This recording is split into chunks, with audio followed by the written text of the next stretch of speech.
her she gotta come try it. They wondering what I've been doing. I told them I'm keeping it quiet. I pull up, you know I be moving. Whipping the foreign, I'm cruising. The money I'm speaking is fluent. All of my business booming. Stacking my cash in abundance. All of my family funded.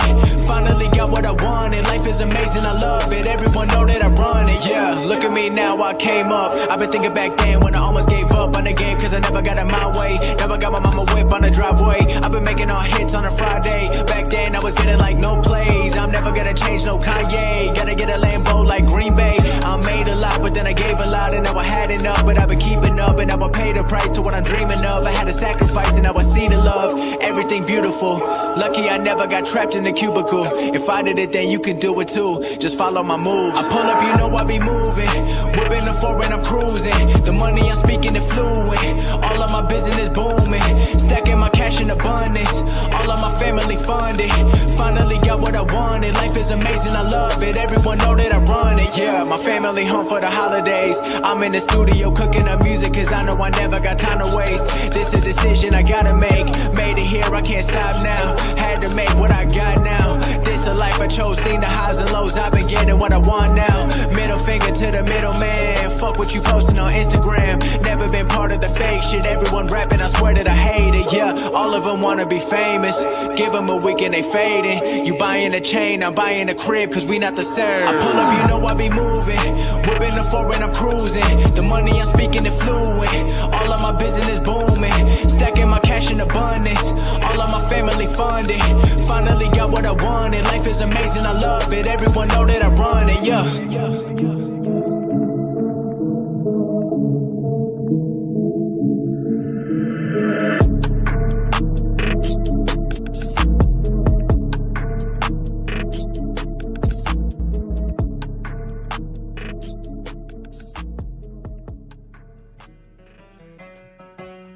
This is Reed Saunders, professional Colorado sports announcer. 1-0 to Ryan, drives it to right, going back, Puig, and it's gone! You're tuning in to the Mile High Pundit Podcast. Bones to Jokic, gone! Two-hand! Follow us on Twitter at Mile High Pundit Podcast. The Colorado Avalanche are Stanley Cup champions, and they will lift Lord Stanley a mile high! Now, here's your hosts, Joel James and Jared Shuck.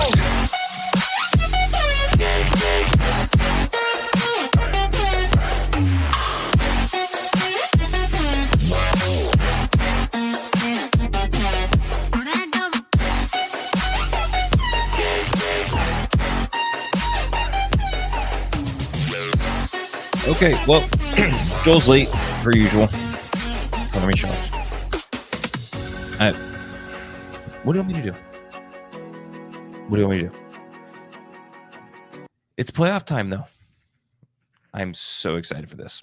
This is going to be an interesting one. That's for sure. Kraken, I'm not really sure what to think about the Kraken. Sorry, my hair's a little bit everywhere. Everything's a mess. My life is horrible. It's fine. We know how it goes. But now we just wait on the good stuff. We just get to wait until Tuesday. So it's going to be extremely, extremely interesting. Joel is apparently not even ready to go in the slightest. I'm having to send him every link that I can. This is what you get. This is always what you get. Joel met last night, though, with Shap. If you haven't catch that one yet, that'll be posted today. They talked Nuggets round 1 and got a little bit into the back history, how they know each other. It's a small freaking world, man. It really is. Everything around here is a small world. I mean, hell, I'll give you guys another example. I'm just reffing one night. All of a sudden, dude comes in wearing CSU gear, and then next thing I know, it's fucking Sierra's best friend's husband or whatever the fuck it is. But anyways, late to the party like usual. Finally, Jared, Christ. I do have a good reason this time. I got a knock. Mm-hmm. I got a knock on my door. Mm-hmm. She's going to be here in about maybe 10, 15 minutes now. She's picking up Chick-fil-A. But Bailey Curtis, none other than our own Bailey Curtis, surprised me. 10:30 a.m. right as we're about to start. because she dropped off what she picked up, what Kat actually picked up.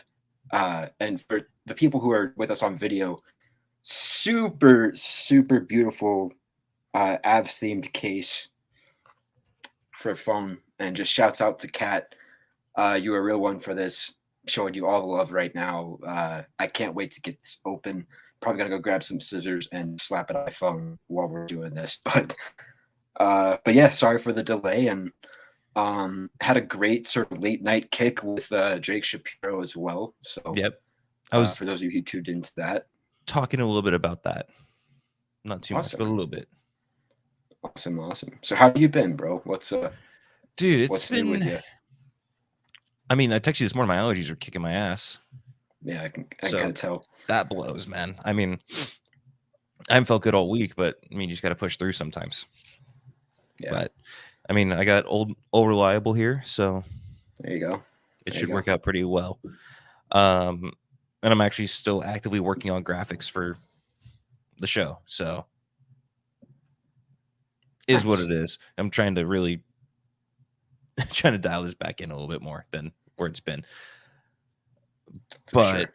We have taken a bit of a break, but we'll be with you guys through the most important season, that is the playoffs for these two teams. So I mean, I'm actually okay with this being Seattle. I'm okay with this. dude, There's so many storylines. So many. Right?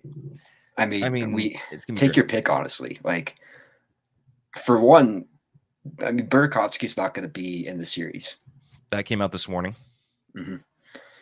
So that's something that I'm immediately like, okay, that's a dude who knows how we play and was with that core, was a big part of that core for our run. And now he's not going to be available. Just as it is, like that's a pretty good omen for us. But he had to have, I guess, some sort of surgery. That Yeah, it's ended for like his some season, nagging so- injury or something, man. I Yeah. mean, I don't know. But hold on, before we get into that, let's talk about last night. Let's Yeah. talk about that. Yeah. So I'm sitting at Boomer Jacks with Sierra. Okay. It's a little it's a better Buffalo Wild Wings. I'll call it what it is. Mhm. And we're sitting there watching the game, and McKinnon scores his third with what, 2-something left to play. Yeah. And she looks at me and goes, "Oh, of course. Right after fantasy season ends, he gets a hat trick finally." I'm like, "Oh shit." I felt so bad. That's just he had such a season though. He really Like did. his second goal, the one where he just Angle through gets everybody. between the two defenders, it was like a classic Nashville just ownage. It kind of reminded me of what we did to them last year at the playoffs. Dude, just the way he's able to control his body and turn it on when he needs to was on full display. And now we're getting that McKinnon to where you and I alluded prior. Now he's locked in. You could tell against Anaheim, the dude is locked in. Like when he scored that goal versus Anaheim, his demeanor changed because he's like, okay, like it's getting to be about that time. And you're seeing him just take off and get hot at the absolute right time for this team. And that should be worrisome. Can we just talk about too how it always seems to come down to like a late game in like the really important ones. I mean, I don't know what it is about these important games that everyone just loves to show up for, but I mean, it does it concern you? Actually, hold on. Before I go into the concerning points, let's go back to our last episode, 49, that we were together. Yeah. You asked me, would Mikko break Goulet's record? I said no, but he'll break Sakic's +1. Mm-hmm. I asked you if McKinnon would break 40 goals. We both said yes, +1. Yep. I mean, does it concern you? We only have 2 guys over 100 points. I mean, not against Seattle, really, if we're looking at this, because they're a team that we didn't do the best against them regular season, but looking back on it, One, man, one, and it's one. kind of Yeah. like, yeah, like it's kind of like how the Nuggets are with the Wolves right now. Because alluding to like going back to our conversation to Shaq the other night, basically Denver got Minnesota, and even thrown back to when Jeremy Nichols was on the show, Denver played Minnesota almost religiously on back-to-back nights. And they didn't really get the full version of our team until that last game, and Denver whooped up on them 146 to 119, something like that. The Avs kind of have a similar thing here going with Seattle, because we only really played them last couple games here, at least on back-to-back nights. And it's just like one of those scheduling things, it looks like, just looking at the schedule here. Mm-hmm. For a lot of them anyways. But yeah, I don't know. It doesn't really concern me, man, because what you're getting with Mikko Rantanen and McKinnon is two versions of them that we haven't seen prior to right now. And I went off about it on our fantasy group hockey text, to where like I truly think we're about to enter a golden era with these two. Like, there's no joke as to why Mikko Rantanen broke Sakic's record, which being there, dude, like Bailey can attest to this when she gets here in a few minutes. I thought there was going to be a lot more recognition for the man. Like when he popped off and scored that to like on that power play goal, man. I legitimately thought that like more people were going to be, hyped up about it after the fact. And, people celebrated the goal. It was a great goal, but I looked around at Bailey. I'm like, there's not really a lot of recognition going on. Like, I turned to Grant. I'm like, dude, I don't think people just realized that he broke Sakic's record like just now. And No, I don't. Unfortunately, we're in that now. Fortunately and unfortunately, we're in that point of we have these unbelievable players, and we have a Stanley Cup with us. We have a lot of notoriety. You're getting kind of that wagon behind you. I mean, it is what it is. Honestly, it could be worse.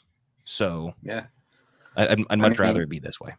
Yeah, I mean, let's be frank, dude. Right now, we locked up the Central. Right. 470 some odd man games missed, 460, 470, whatever it is. And you also had the luxury of sitting Makar and Manson for like the last couple games. And right. Like, let me tell you, like team vibes around that, they're good to go. We just had that luxury because we played so well.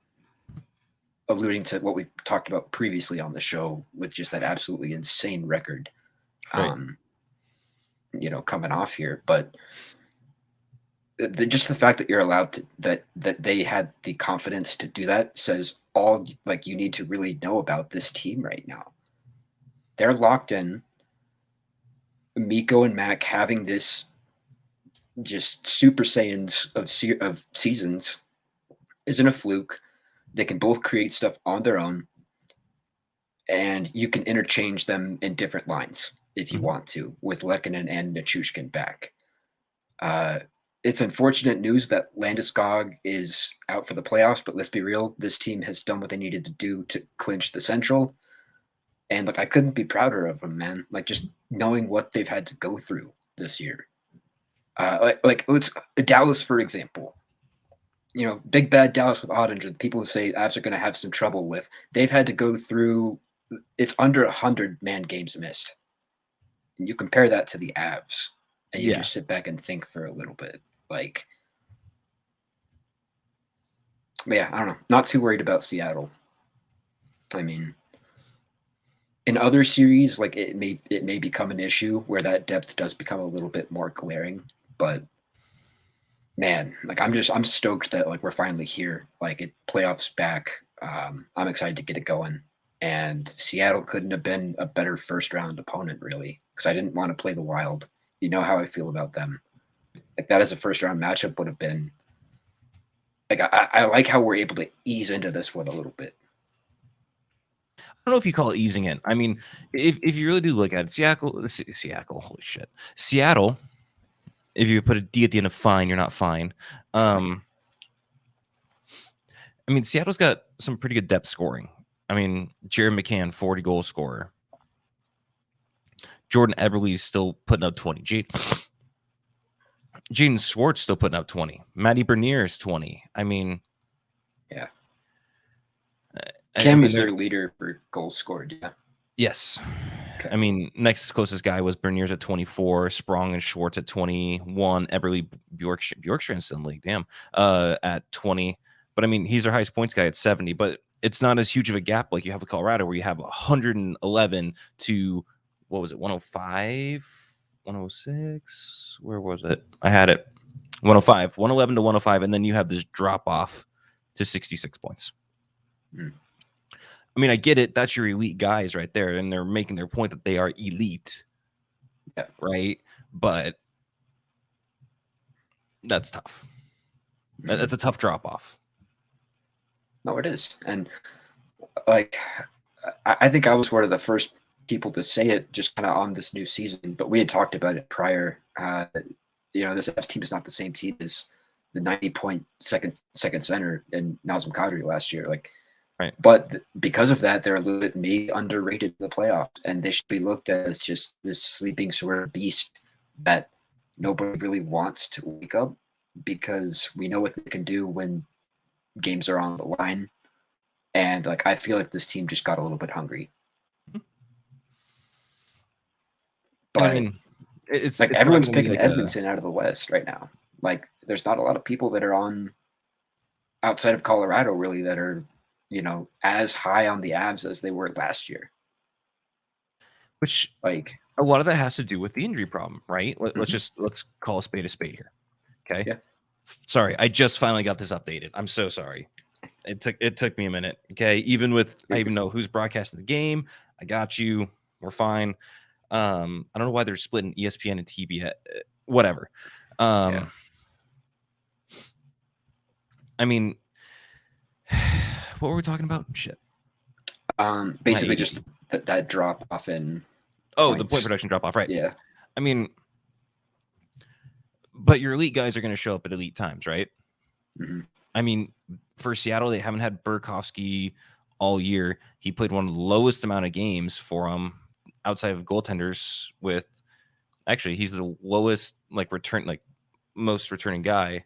He only played 49 games. He really hasn't been around much. Yeah. Right.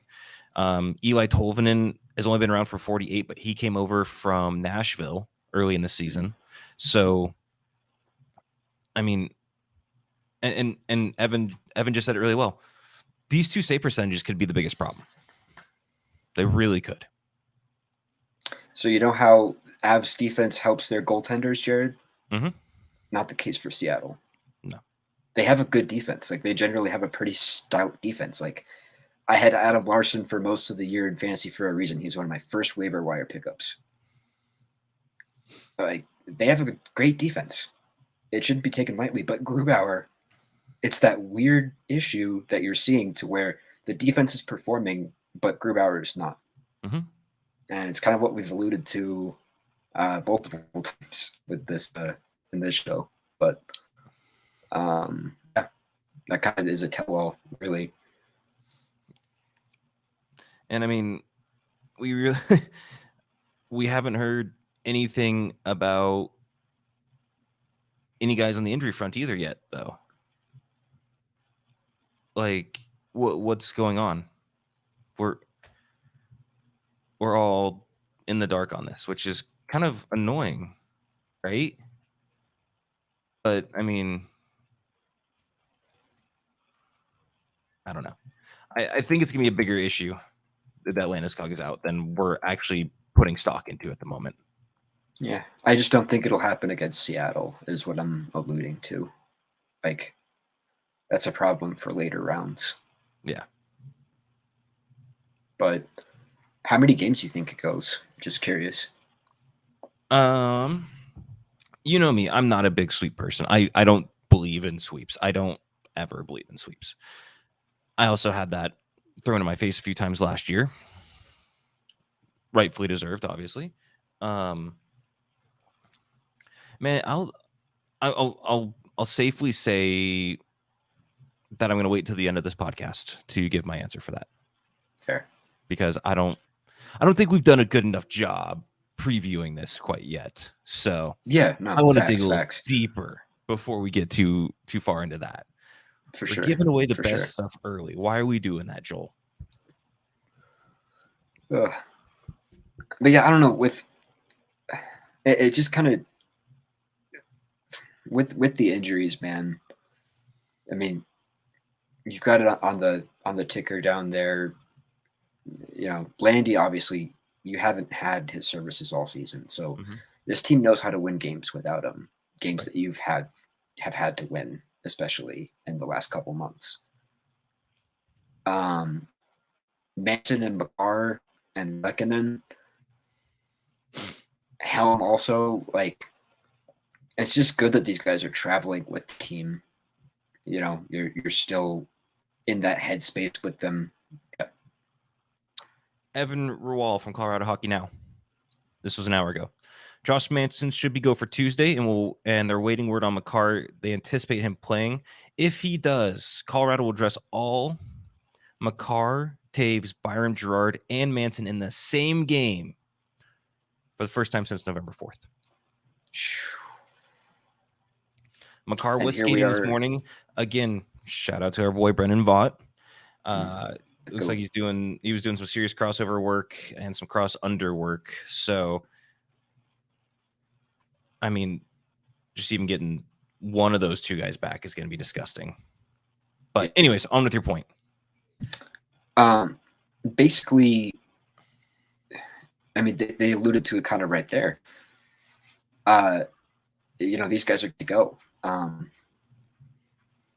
the fact that the Avs have been able to confidently sit them and still lock up the Central when the West became out of reach. And you and I both know that this team has fully exercised their demons and winning on the road in the playoffs now. We can put that behind us. Like, I hope those days are behind us type thing going into this run. It really doesn't matter what seed they got. Like, if they were able to nab that top seed for Vegas, great, but you had to have some things break that didn't really break, and you live with it, you know? Like, I've seen the Avs take more of a Tampa Bay approach to this season than we've talked about Tampa Bay. Like, you know, back when we used to be like, hey, like, let's take a look at how this team has managed their guys with all these cup runs. Like, it's now starting to see, you're starting to see why. And it's legitimately because of the wear and tear. Like, Landeskog had a legit injury all season, and they didn't really know how bad it was until a couple days ago.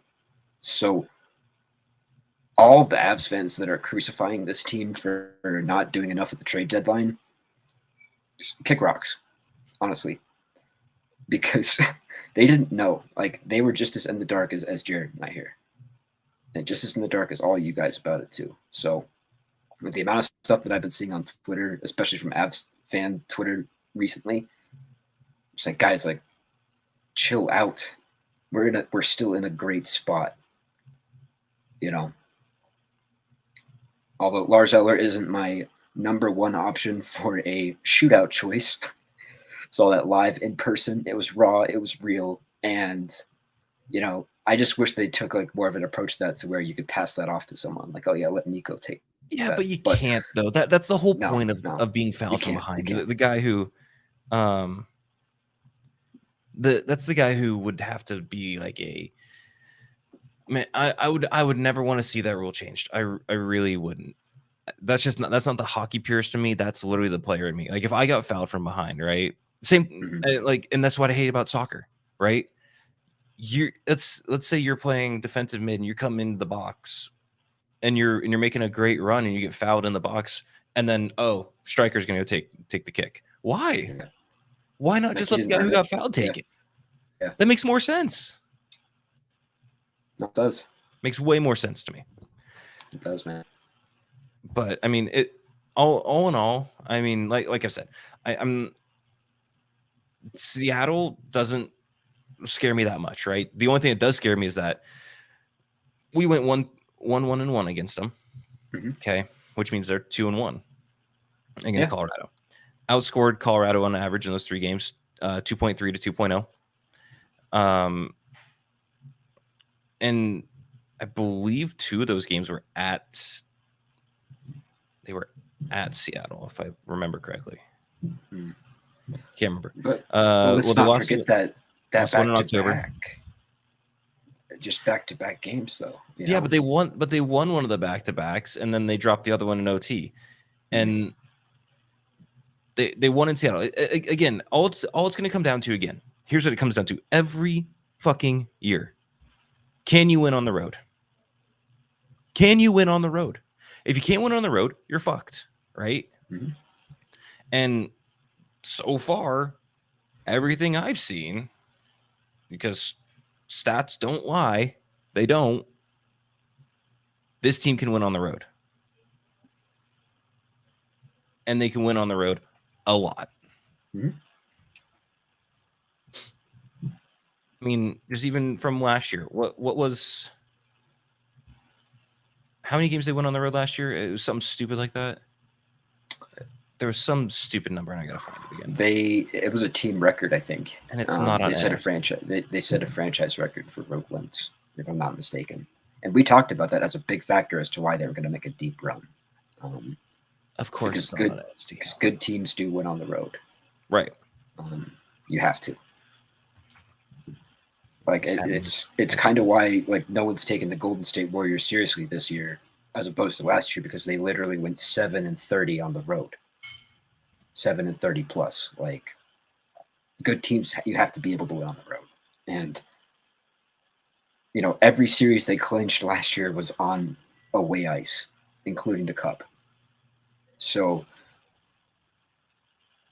I feel like all the talk and all the stuff that McKinnon said prior to that run, and we both had that sort of dark conversation about, what happens if we actually don't pull this off, and McKinnon gets legitimately pissed, Right. and you're in jeopardy of losing the whole thing at this point. You lose the room. Yeah, Lose him, you lose the room. Sorry.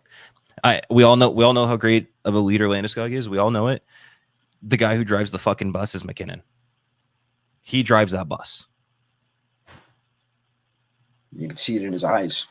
When he's focused, the team focuses up. Who was it? It was in the bubble, right? Or was it the bubble, or was it after the 2021 second round loss against Vegas? I think it was Dater asking him a question. He said I've been in the league like 7 years. I haven't won shit. Mm-hmm. Something crazy like that. 21-22, they were 24-14-3. And in 22-23, they are 28-11-1. But I mean, you couldn't beat them on home ice last year. They had 17 consecutive wins on home ice.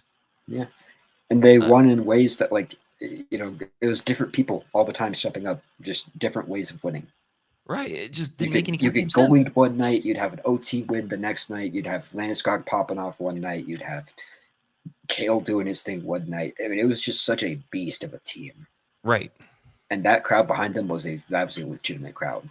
Yeah. I mean, we both felt that energy to its full maximum potential at the watch party. Like, people that don't say Denver's a hockey town, hockey state, whatever you want to call it, dead wrong. Dead wrong. Yeah, I mean, There's we a were lot the of state of love hockey behind last that, year. too. What do you want? We were the state of hockey last year. What do you want? Yeah. Sorry, Minnesota, you can't claim it No, for once. no way. And speak of devil, Jared, and the reason as to me being late, we've got Bailey on the show. What's going on? Hello. Oh Jesus, TSC. Oh great. I'll leave then if that's how this is gonna go. Right, TSC's here. No, you don't get it. We won the Metro 7 days before you guys won the Central. Thanks. This woman was in a Miko Rantanen reverse retro jersey not 2 nights ago. We have the receipts. Yes, have I'm the aware receipts. that you guys have blackmail. Thank you very much for that, by the way. We also, I was going to spring this on you. I was going to wait until Bailey got here. I just want you to take a look. You already know, actually, because I sent you the picture of this sign. This fucking sign. We're from Saskatoon tonight. Yeah, guys. the closest Joel's ever been to Saskatoon would maybe be Saskatoon Street. We got a little relic. Nice. Should have taken a jet. Maybe. Hey, okay, hold on. Wait, really quickly. So while we have TSC in here, what is with one of your co-hosts calling Kraken 7?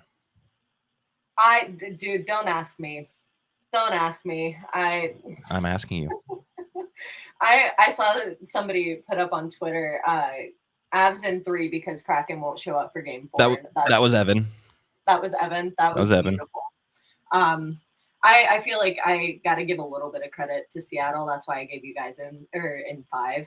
But I don't speak for my other co-hosts. Probably good choice. Yeah, Jared, I don't know if you've realized this, but Zach and I have been trying to run a shadow campaign that the third place game actually meant more than the fantasy championship. So, Zach, I don't think Zach it worked. The way that Joel was paying attention to that game while we were in the arena on Thursday It was a close finish. Yeah. It was a close finish. If Kempe hadn't have gotten that hat trick, I would have probably not won.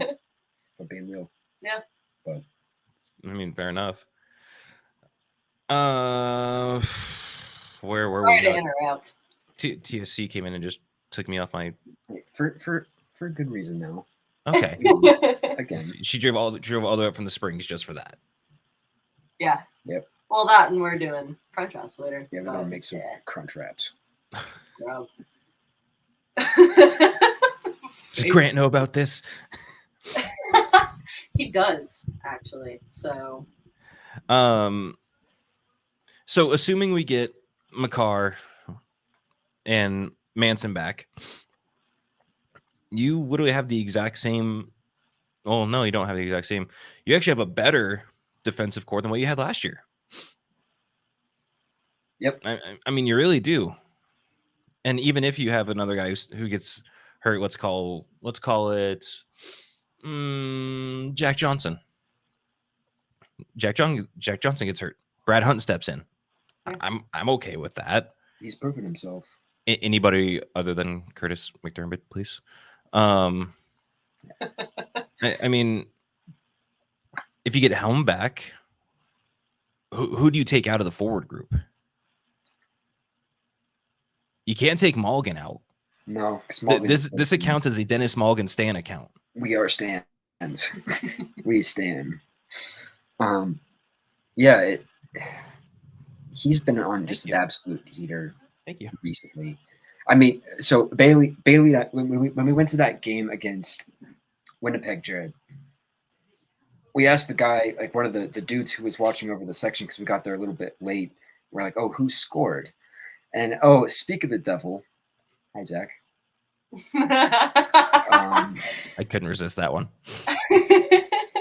A ghost arm just came in and shut my door behind me. I was being too loud, according to. It's a ghost. But she brought me pancakes, so I'll be nice. But yeah, oh, that's nice. See, you got your pancakes. We got our Chick-fil-A crunch wraps, so we'll both be fine. We'll both survive this one.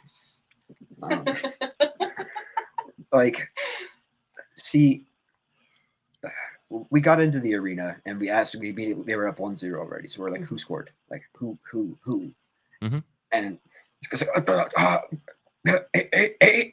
80, like he was free. He was like 81, I think. And then we're just like Mulligan, like that's Mulligan, like the dude's insane. Like he's like, but Cogs, he's like Cogs is out though. He's like, but Cogs is out. Cogs is on the boards, and then we're like, he's radioactive. Like he'll be okay. Like it's yeah, literally. But you held him out. You had to hold him out last game because there's no reason to put him in, right?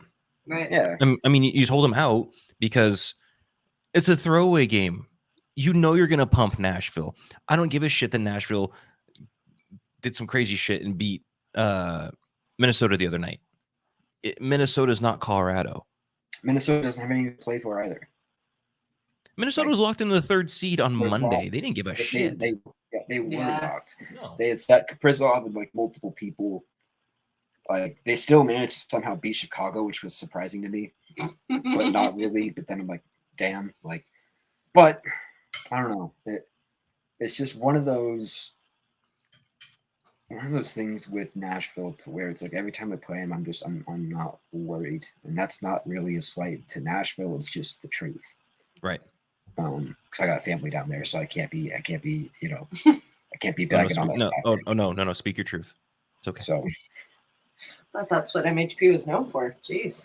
but yeah, you know, we're a better team, and it's been that way for a while. And Nashville they don't worry me. It's why I said we're going to sweep. It's why I opened up like our opening last year with the playoffs with we're going to sweep them because they are not in the same class, and without Saros they're done. Yeah. And I don't know. And they are done. And Matt Duchene continues to not play playoff hockey. Yeah, it's great. And to be fair, I gave them their flowers.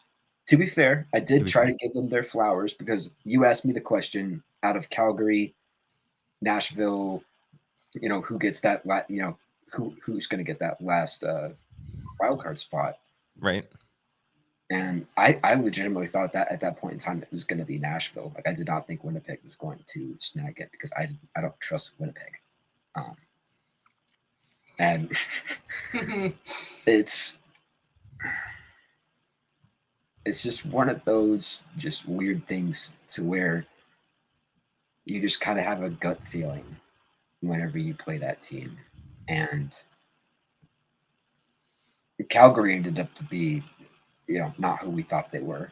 They're frauds. Yeah. They are frauds. Yeah. You spend all that money in the offseason and you do that, you're a fraud. Yeah. All those interviews. Dallas is an overtime merchant. Mm-hmm. You can't pick up overtime points in the playoffs, buddies. You can't. Yeah. You can't do that. So, I mean, I'm still kind of confused on how Seattle has so many wins on the year. Yeah, when with the two goaltenders playing as poorly as they did across the year. Yeah. I mean, don't get me wrong. A 285 goals against average is nothing to cry about. Neither is a 299, but a sub 9 save percentage is telling me you're not getting a lot of shots on and you're letting goals in. Dude, it's what we talked about, like minute marker 15 of like this same broadcast. Seattle's got a great defense. They got a great team around Grubauer, but it's Grubauer and the goalies that are the problem. And the fact that this team knows Grubauer. We're looking at you, Darcy Kemper, as well. Yes. Quit stealing my thing. I had to that time. Stealing my thing. I had to that time. But, dude, it's just Grubauer does not worry me in the slightest. Just Swiss cheese. These Avs are going to be motivated to play him and say, hey, you should have taken a lesser bag and stayed here in the mountains with your ranch because you'd be a champion right now. Here's my thing with Grubauer or Martin Jones for that matter. I don't care how good Seattle's defense is because they're really not. If you look at their defense, Will Borgen, Vince Dunn, Cale Fleury, Adam Larson, Jacob Magna's playing defense for them. Jamie Alexiak.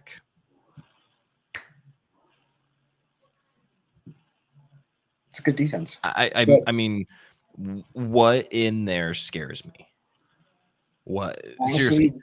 Not even Larson. Vince Dunn because he can throw the body because he's fucking 6 foot 200.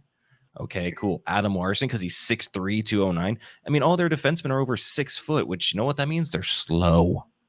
Yeah. That's what I was going to say. The Avs play such a fast-paced game. They're going to run circles. Look at Nashville's roster last year. They all had some big old defensemen last year. Bloop. Bye. Nah, not even worried. Colorado takes the first two on home ice. I think we're all in agreement on that 100% of the way. I don't think it's going to be ugly like it was in game one last year. Oh, I don't know. Colorado always likes to make one of the first couple games at I home. was gonna say you guys are gonna give them at least one close one. They love a good ass kicking in one of those games. But Those guys, you want to bet the over on one of those goals for one of those games. You probably win some it's money. yeah. What do you want? Game 1 or game 2? Take your pick. I mean, One. Give me game 1. Yeah. and Seattle, I mean, they don't really see a lot of shots. I mean, 2,215 total shots against this year. Okay. Colorado And, had 2,727. Let's be real. This is Oh, wait, Seattle. no. I'm sorry. 2,539 shots against. They put that many on goal. Jeez. Okay. So let's be real here, right? Seattle only put 2,500 on goal. So Now we're getting into the meat and potatoes of this, right? Like Mhm. we got Seattle, who, let's be real, playoff first timers. It's a nice story, but again, I'm going to allude to what I talked about prior. They faced this Avs team 2 out of 3 nights on a back-to-back. We're getting, for the first time since November, all of our guys back on our blue line. And our goaltending is elite. Like, give me Georgiev over Grubauer 11 times out of 10. Yeah. Like, there's a reason why we got rid of him. There's a reason why this team went on that magical run that we saw them go on, and it's because of, like you said, the bus. McKinnon drives this team. And ever since Anaheim, dude has been locked and loaded, sealed team 6. Okay, like it's time to kick it up for the playoffs. They don't care that they've missed Landeskog the whole year. This team, because of that pressure, it's formed some diamonds. And people are going to realize that, especially all you haters on Avs Twitter that are crucifying this team for being in close games, which it's been a hell of a ride. And we literally clinched Central on the last goal of the season. Last goal of the season was what it took for us to. And shocking, it was a 2-on-1 with your 2 100-point scorers. Thank you. Here's gonna be the biggest thing. Okay, let me give you 2 teams here. Okay, Team A. All right, 3.5 goals for per game, 3.07 goals against per game. 20% on the power play, 60 or 76% on the penalty kill. Okay, or do you want Team B? 3.4 goals per game, 2.75 against per game, power play at 25% and a penalty kill at 79. Which team are you taking?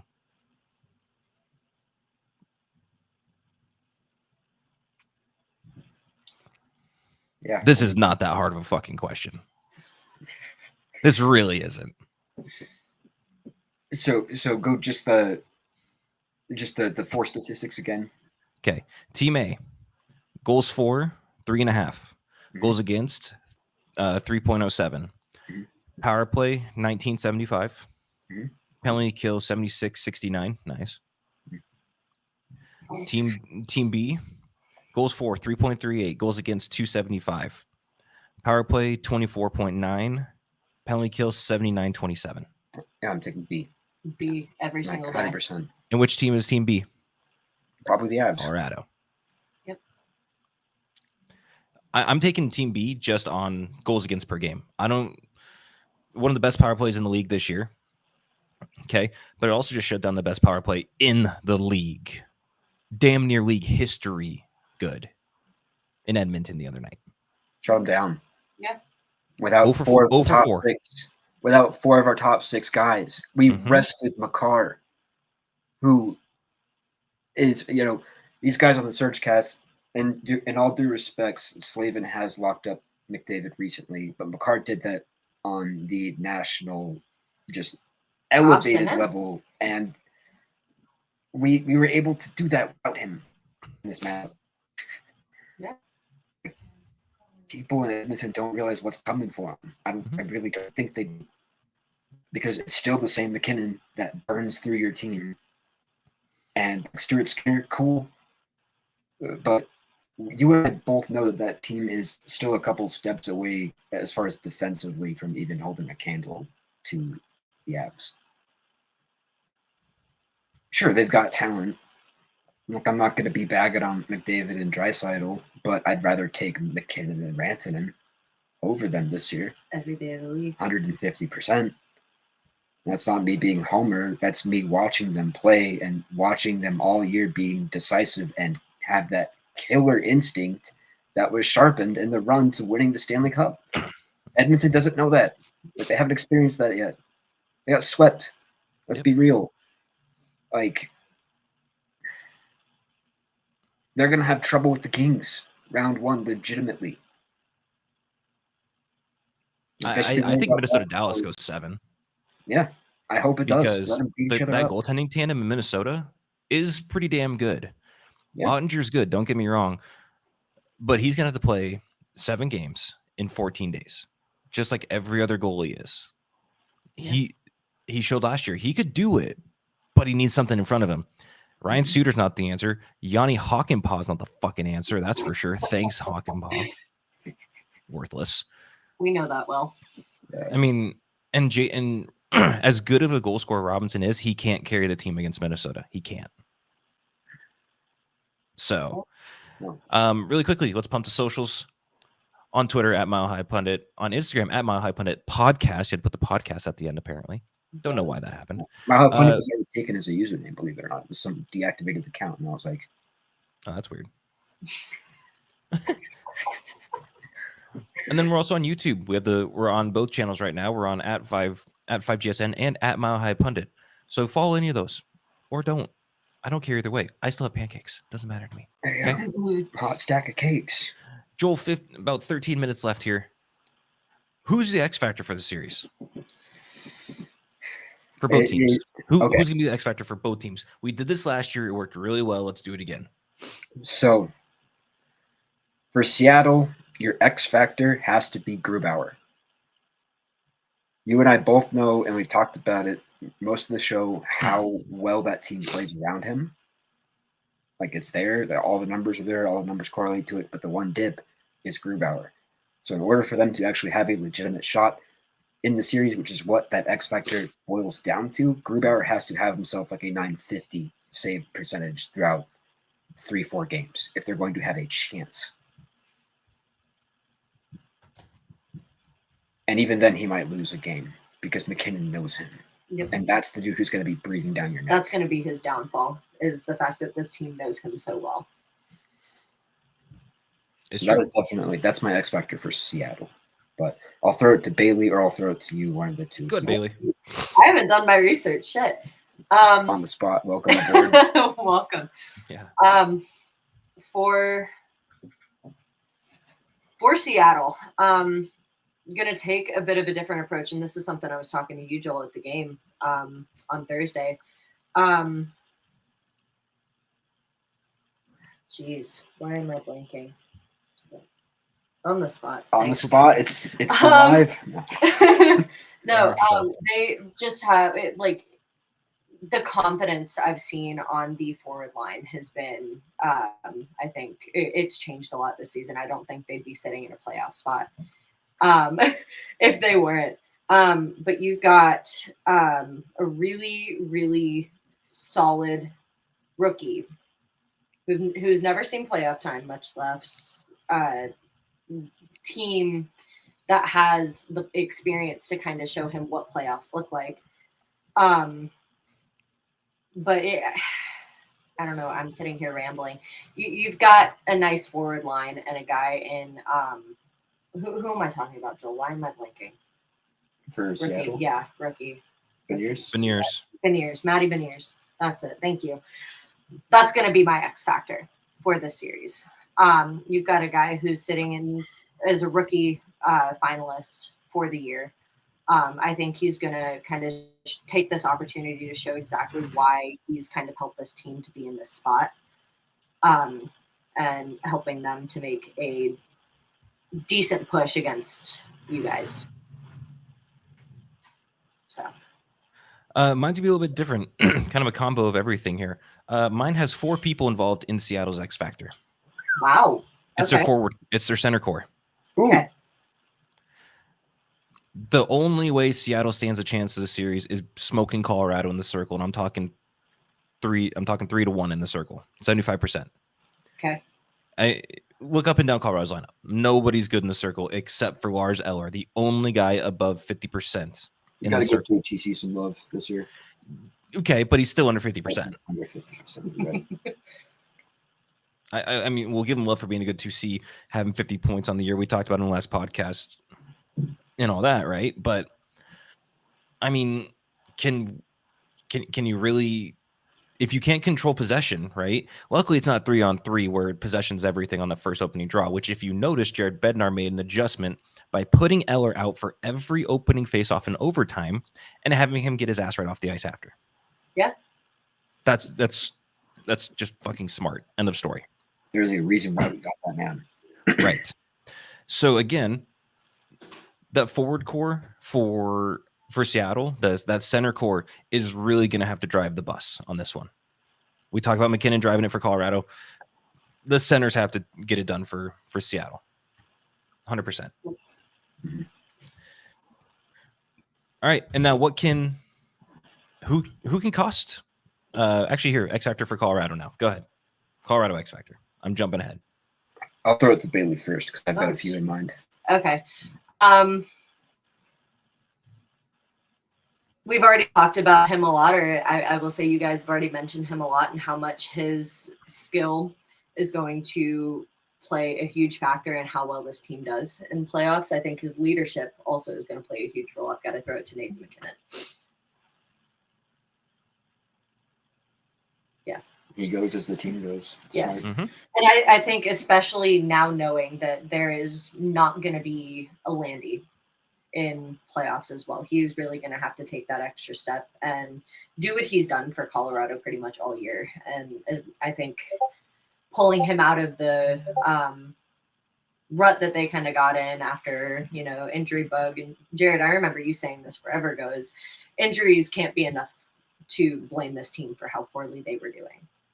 And I think McKinnon played a huge part in pulling them out of that rut. And I think he's going to have to sit here and do it again, give them the energy that they need to sit here and push against a team who has caught fire and put themselves in a playoff spot.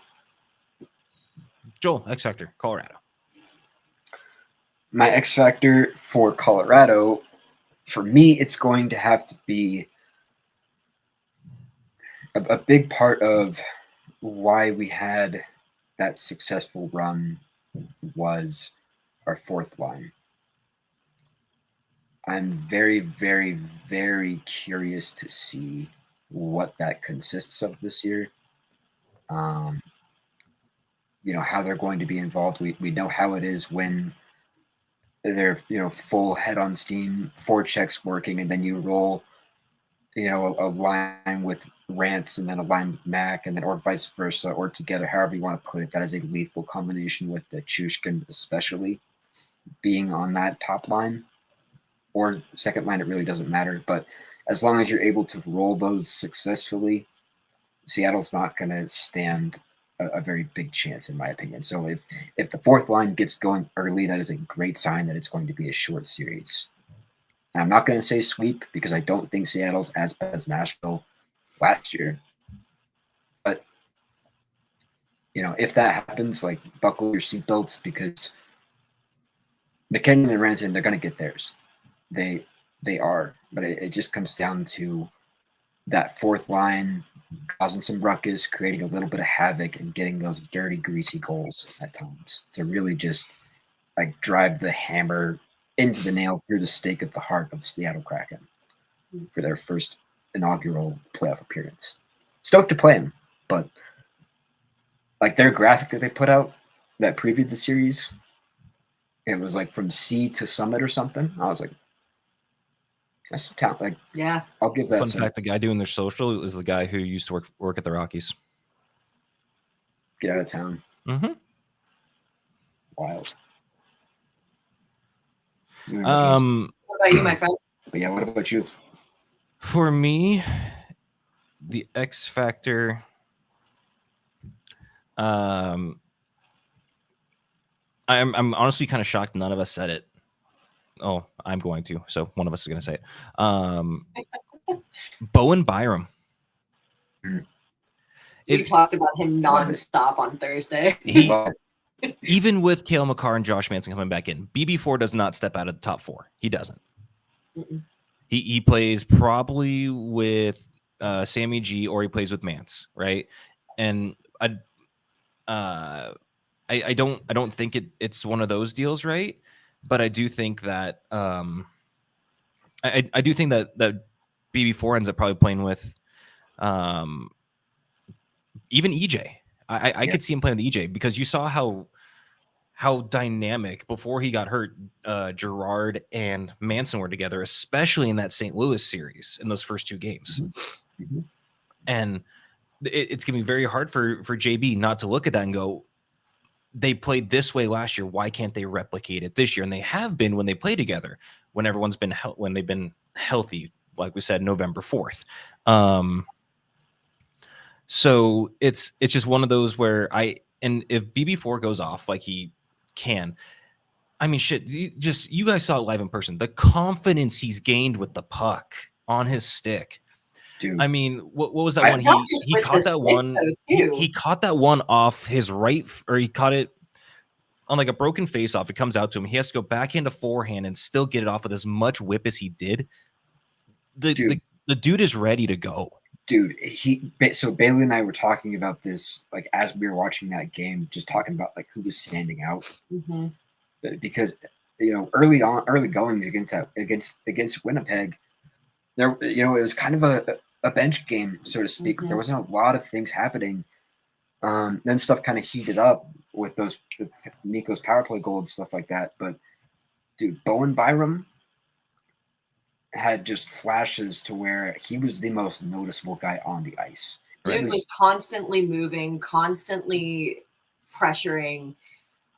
His defensive awareness was immaculate through the even the second period, when that was kind of slowed down, as they tend to do. Unfortunately, he was the guy who you could sit there and say, I can rely on this man to at least help me keep most of their chances at bay. Right. He's been a force, bro. And to our credit, and we talked about this right after the Stanley Cup Finals, I was the one who brought it up. I was like, Bo Byram was the one who played the most minutes for us in the most crucial situations that Stanley Cup series. Cale did his part, like, most definitely. Like, I'm not trying to disrespect or throw shade to Cale, but Bowen Byram was the dude who was doing things that series that people were not talking about. Yeah. And it shows on his time on ice. He's out there for a good, the most amount of minutes. Yeah. Right. Even led Hedman in minutes played. And you're seeing how we already knew how good he was going to be offensively. Mm-hmm. Now you're seeing his game round into form. Mm-hmm. And that should scare the absolute daylights out of anyone in the West, particularly in the next few years, because I legitimately do think that eventually we're going to run a top pairing of Makar and Byram. And I have been saying this since the beginning, since we've drafted him. It's taken some time, had his share to deal with personally, but here we are. He's healthy. Man, just the growing up that he did in that Stanley Cup run was a big reason as to why, we can see that happen. But he's insane, man. Like, just able to see that in person. Like, I was like, this dude is electric. Like, there is a reason why he's popping out of people's screens, because he's doing it there in the arena. It's no joke. He's, ever since coming back healthy, he has been wagging on that team. He's been fantastic. And it's because of people let's ask you this. Hold on, let's ask you this. Yeah. Who's costing their team the series? We'll start with Seattle. I'm gonna have to say, because I said Grubauer was the X factor, so I'm not gonna take that cop out.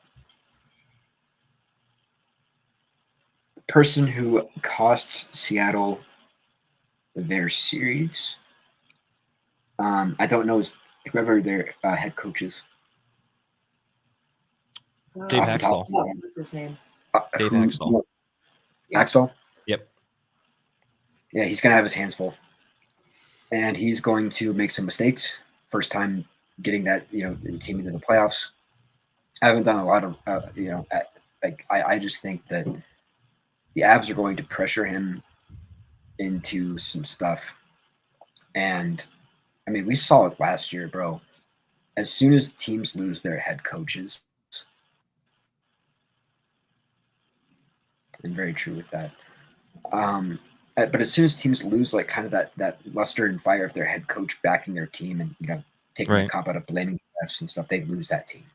We saw it happen 3 times in a row with three different franchises blaming 3 different sets of referees because they couldn't hack that we were just the better team. Right down to the coaching. John Cooper. I lost respect for John Cooper in the Stanley Cup Finals because of all the stuff he was chirping end of game just to save face. I originally thought he was better than that.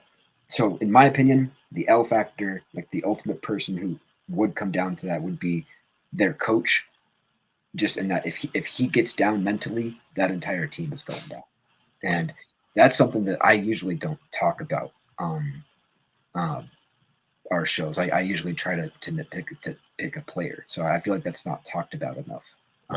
Because we saw it happen right before our very eyes. Bailey, over to you quickly, if you don't mind. If I don't sit here and blame it on Grubauer, I'm going to sit here. You talked about it. Blame it on the defense. Their defense is going to play a crucial part in how well they do in this series. I think it's going to play a huge part in how much confidence Grubauer has in net. So if they can't learn to hold their own, Colorado, like I was saying earlier, is going to run circles around them. It's not going to be good for them if they can't figure it out. And I'm going right along the same lines. My pick was Vince Dunn and Adam Larson, the top pairing for Seattle. Mm-hmm. Have fun trying to control any combination of 29 and 96 with either 13 or 62. Have fucking fun. Yeah. Good luck. A healthy 8. Yeah. I mean, going to eat, IEO, whatever. Right. I mean, like you literally, and then how are you going to match up against Colorado when you're back in Seattle? That's going to fully affect how that top line does. Not for Colorado, for Seattle's defensive top line, because they're going to have to be out there every single time against Jared Bednar's top line. And you're going to log 23, 25 minutes a night against that top line in the playoffs because they're going to be out there and they're going to be hunting. So that for sure would be the L factor. Back over to Joel for the Avs L factor. Avs L factor has to be, I'm going to go with if our secondary scoring dies. Because like you said, we have 200-plus point guys, and then it drops all the way down to 60, which is not alarming against Seattle, but it is worrisome, going forward. So if they can't get secondary scoring from either Nuke or Lehkonen, or if those guys just have a down shooting series, it could go longer than shorter, as I alluded to previously. So, Bailey. I'm going to take a bit of a different approach with this and go your backup tender. Frankie. When was the last time he saw ice time? The other night. He started against Anaheim. Oh, did he? So the one thing that... Look at this, uncultured swine. I'm just saying. So I think you guys, as many playoff teams plan on doing, are going to ride the hot goalie into playoffs. I think Frankie's lack of playtime recently is going to be something that could potentially hurt later down the line, because you want a guy who's gotten a little bit of playtime before playoffs start, before you start riding that hot streak into the series. And I think Frankie hasn't really seen too much of that recently. Worst, it comes down to worse. Something happens to Georgia. We saw it happen to Colorado last year, where he had to step in. I mean, luck hit and he did well. I'm hoping maybe he'll catch fire twice, but if he doesn't, that could come down to hurt you guys later down the line. Yeah. I mean, Georgiev is what, 75% of our starts this year? Yep.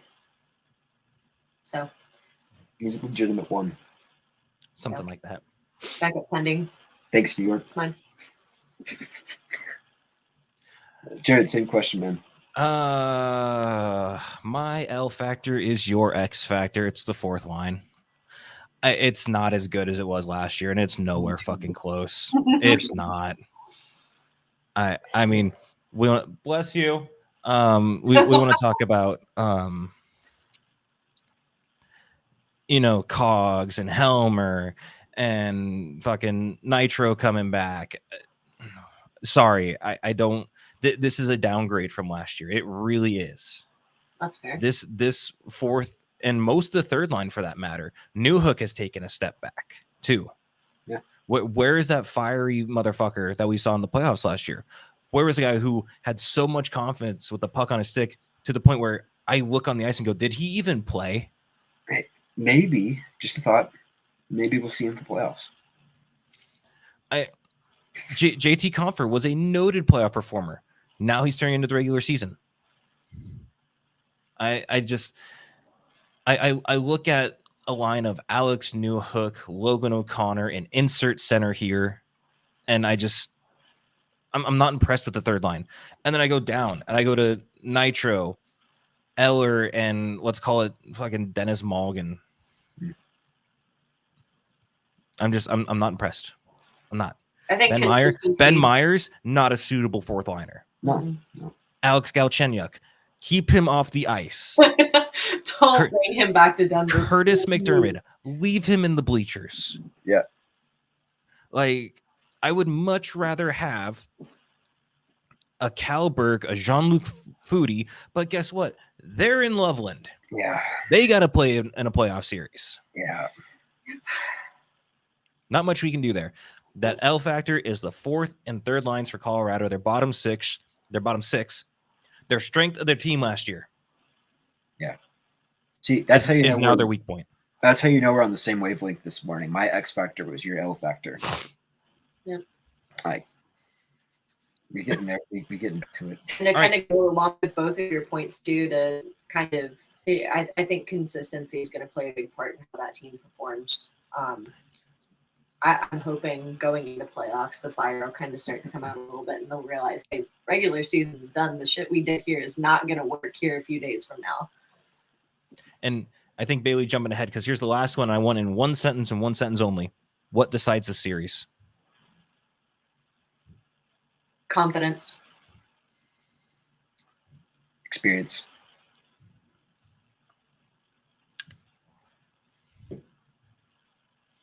What about you?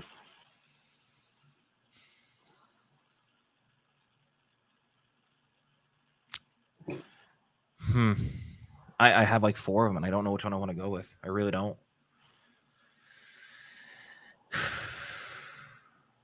We got confidence. We got experience. Special teams. Yeah. Special teams will decide the series. 100% of the way.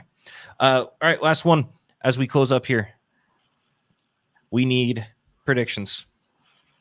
Game 1, Tuesday, 8 p.m. Mountain, 7 p.m. Central, 10 p.m. Eastern. That's going to be another late night for me. Thanks, NHL scheduling. Love you guys so much. On ESPN, so it's going to start late. Joel, what do you got? Game 1. Or for the 7-game series, what do you got? I've said 5. And like I said, I do think that first game is going to be a bit of a fireworks show. Because Seattle's not going to know what hit them. And that's just not me being rude. That's me saying welcome to the playoffs. Sorry. Bailey. Avs in 5, Seattle takes game 3.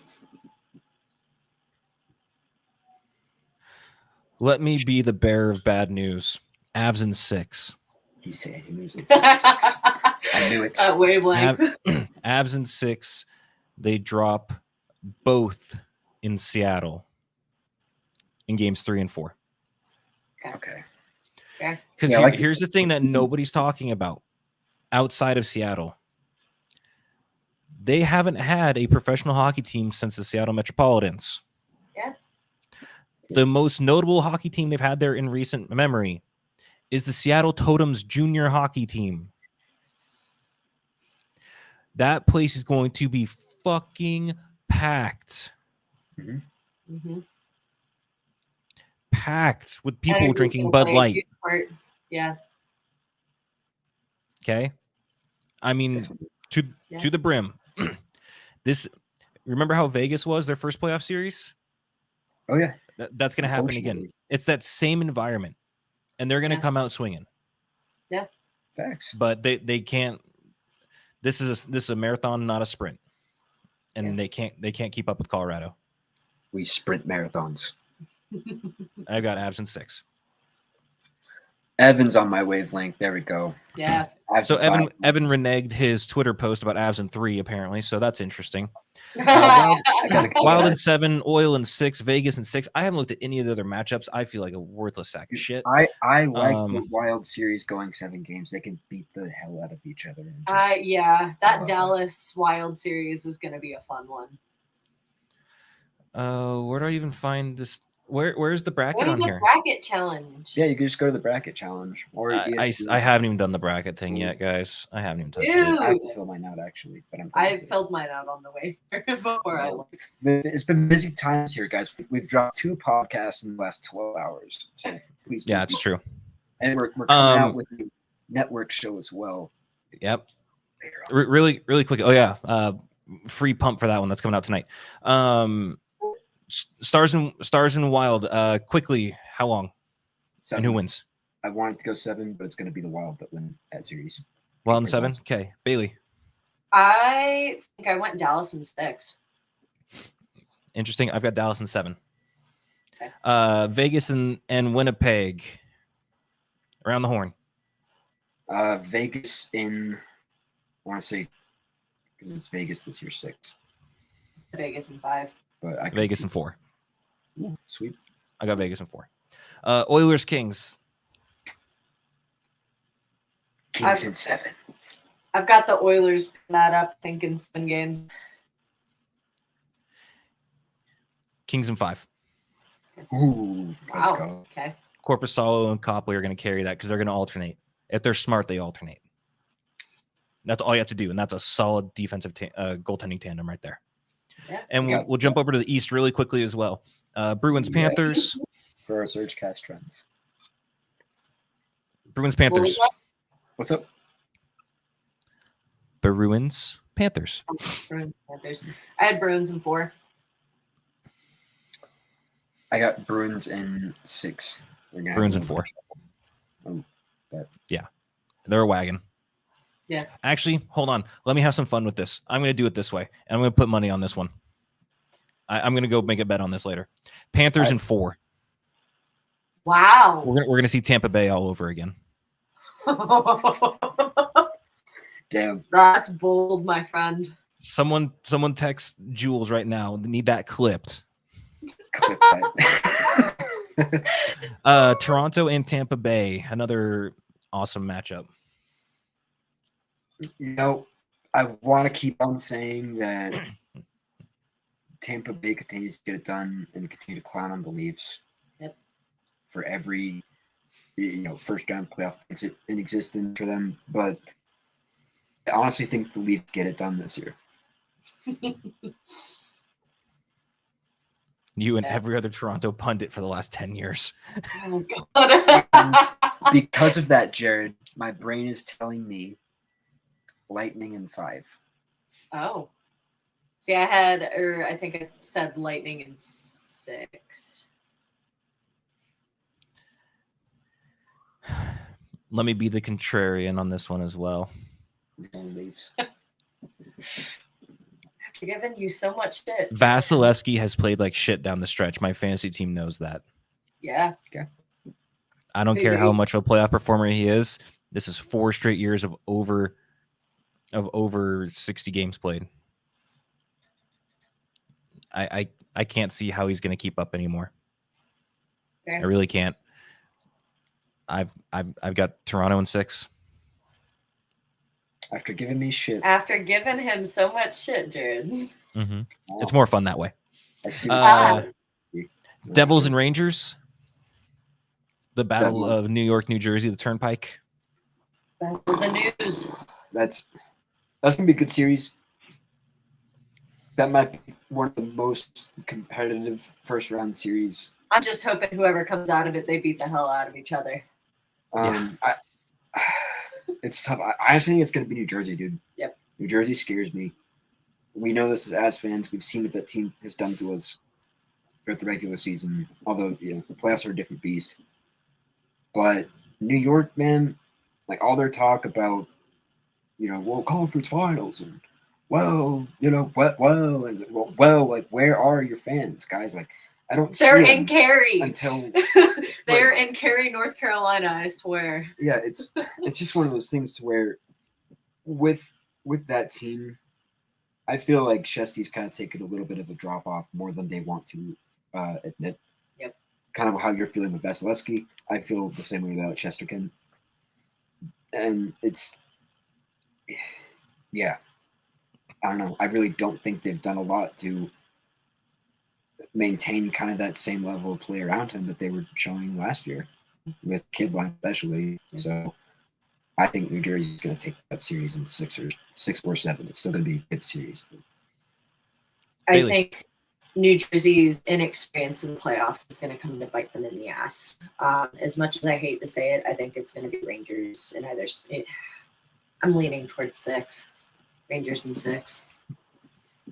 Devils in 7, overtime, game 7, Timo time. Ooh. How many overtimes? Just one. Just one. Single one? Okay. Yep. They'll Quinnipiac that shit. It'll be quick. And last, and definitely least, I'm kidding. Hurricanes Islanders. Joel? I was going to defer to the expert on this one. Knowing the Canes, I'm going to pull this game or pull this series Canes in 7. Experience Canes hockey. Experience Canes hockey. Joel? Islanders, I mean, that's a win for them. They might do some things that I'm just interested to see how Carolina operates without Svetch.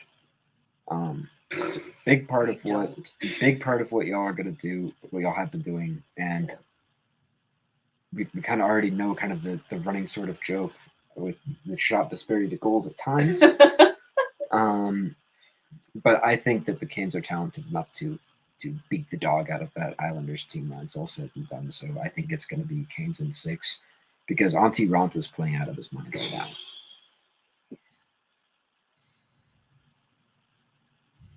What about you? I've got Carolina in 5.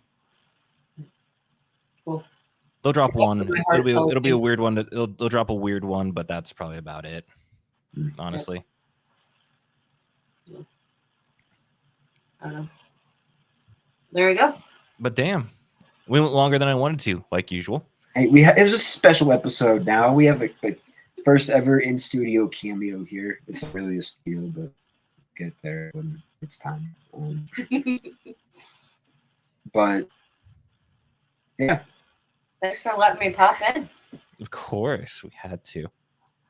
Oh, really? I turned around and she was just like right there, and I was just like, "Yep, like okay, like you have to." I didn't know when a good time was to pop in. I didn't know how long like she was sitting back there, and then I like turned around and was like, "Oh, like it's baby." I started standing there, and then Grant called. I had to go answer that, and then I came back, and of course, that's perfect time that Joel turns around. And he's like, "Oh, speaking of the devil," so yeah. Grant says hi, by the way. Hello, Grant. So. Yeah. And I've submitted my bracket to the league. So I'll do that here shortly. All right. Well, once again, you guys can follow us on Twitter at Mile High Pundit at Mile High Pundit, on Instagram at Mile High Pundit Podcast. If you're watching on YouTube, hit the subscribe button, ring the bell, let you know when we're going live. It's kind of nice. Go follow 5GSN on YouTube as well. Subscribe, ring the bell. We're working on getting all these up and running. Later tonight, 5GSN playoff preview. Bay will be there. Joel will be there. I'm going to try to be there, but we keep moving the time around. So we'll see if I make it there. I might be a little bit late to the party like usual, but it's all right. It happens.